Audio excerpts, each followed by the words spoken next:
வேலை பார்க்கும் இளைஞன் தன் கிராமத்திற்கு சென்று, நான் சென்னையில் ஒரு வீடு வாங்க போகிறேன், 5 லட்சம் பணம் வேண்டும் என்று தன் தந்தையிடம் கேட்டான்.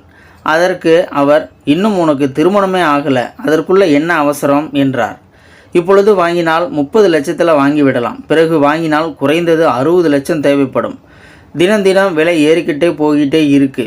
யோசித்த அப்பா, சரியான முடிவுதான், ஆனால் நான் ஒரு விவசாயி, உன்னை படிக்க வைக்க வாங்கிய கடனை உன் சம்பளத்தில் தான் அடைக்க ஆரம்பித்து இருக்கின்றேன். திடீரென்று 5 லட்சம் கேட்டால் எப்படி என்றார். நமது விவசாய நிலத்தில் ஒரு பகுதியை விற்றுவிட்டு இங்கு வாங்கிய கடனை அடைத்துவிட்டு மீதம் உள்ள பணத்தில் சென்னையில் வீடு வாங்கலாம் என்றான் அவன். 5 லட்சம் கொடுத்துவிட்டு மீதம் உள்ள தொகைக்கு என்ன பண்ணுவாய் என்று கேட்க, மகன் அதற்கு வங்கிகள் கடன் தரும், அந்த கடனை மாதத்தவணை முறையில் 20 வருடத்திற்கு செலுத்திவிடலாம் என்றான். வீடு எப்படி இருக்கும் என்று அவர் கேட்க, 300 வீடுகள் கொண்ட அடுக்குமாடி குடியிருப்பு, சகல வசதிகளும் இருக்கும் அடுக்குமாடி குடியிருப்பு என்றான். அவர் முகம் மாறியது. ஆனால் மகன் ஆசைக்கேற்ப ஒரு பகுதி விவசாய நிலத்தை விற்று வீடு வாங்க பணம் கொடுத்தார்.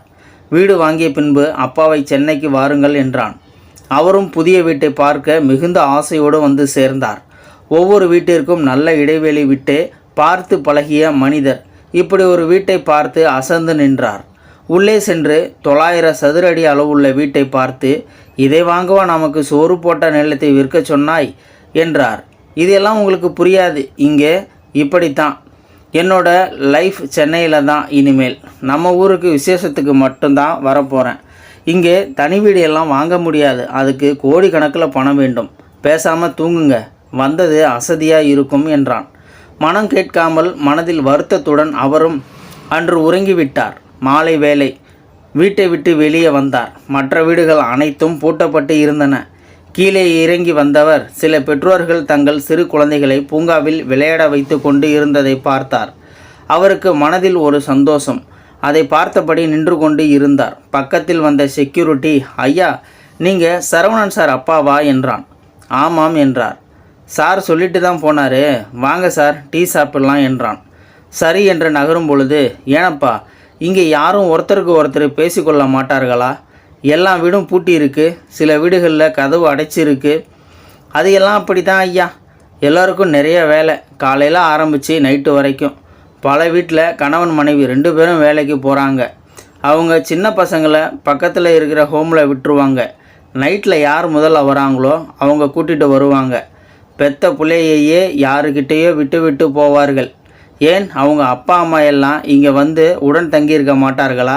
அதுவா, அவங்க இருக்கிற பிஸியில் பெற்றவங்கள பார்த்து கொள்ள முடியுமா? அதனால் ஒன்று அவங்க சொந்த ஊர்லேயே இருப்பாங்க, அல்லது அவங்கள முதியோர் இல்லத்தில் சேர்த்து விட்டுருவாங்க. இதை கேட்ட ஆச்சரியத்தில் பெரியவர் நின்று கொண்டு இருக்க அவன் தொடர்ந்து சொன்னான், இதோ போகிறாரு சேகர் சாரு, அவர் உங்கள் வீட்டுக்கு எதிர்த்த வீடு தான். இப்போ கூட அவர் தன் பையனை சைல்டு கேர் ஹோமிலிருந்து தான் கூட்டிக்கிட்டு வராரு. திகைத்து போனார் பெரியவர். தன் மகனிடம் எதுவும் கேட்காமல் 1 வாரம் பல்லை கடித்து கொண்டு இருந்தவர் ஒரு நாள் மாலை கீழே நின்று கொண்டு இருக்கும் பொழுது பக்கத்தில் வந்த சேகரை பார்த்தார். என்ன தம்பி, ஆச்சரியமாக இருக்கே, இன்னைக்கு வேலை இல்லையா? இல்லை ஐயா, லீவ் போட்டுட்டேன், எதுவுமே பிடிக்கல, கொஞ்சம் ரிலாக்ஸ் பண்ணலாம்னு. ஓஹோ, சரி, எங்கே உங்கள் மனைவி? அவளுக்கு செகண்ட் ஷிஃப்ட்டு, வர நைட்டு 12 மணி ஆகும். அது வரைக்கும் நான் பையனை பார்த்துக்குவேன். அப்புறம் காலையில் நான் வேலைக்கு போயிடுவேன்.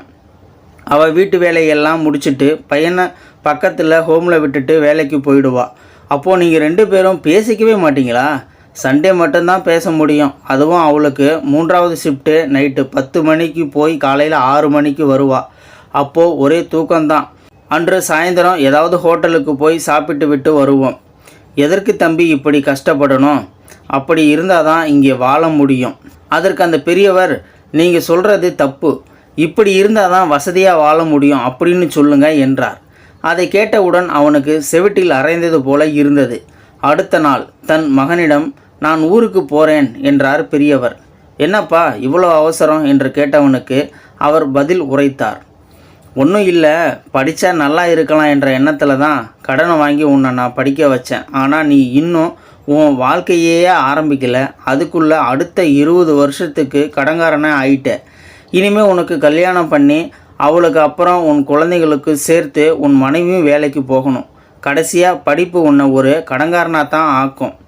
இது தெரிந்திருந்தால் உன்னை நான் படிக்க வச்சிருக்கவே மாட்டேன்.